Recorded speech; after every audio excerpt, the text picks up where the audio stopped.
What's priced in exactly pound right now? Is it Boris Johnson to Prime Minister with a second referendum or a general election or nothing at all? Well, it's priced in that he will be the victor. I think the question then becomes rather murkier as to what his policy platform is going to be, because, of course, he said quite categorically that he would be taking the UK out on the 31st of October, but we're not quite sure as to the process of the procedure that he's going to facilitate that.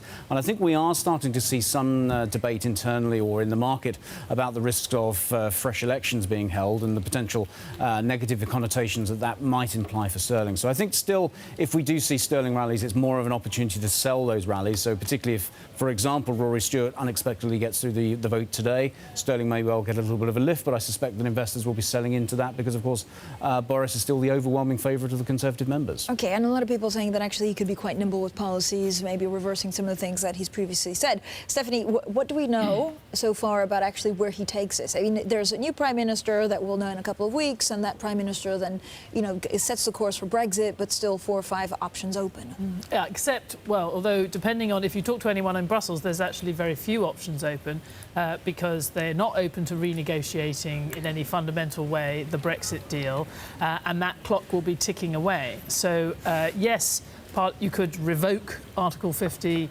Yes, you could crash out, technically, although that would still leave an enormous amount to be resolved. Or you could have...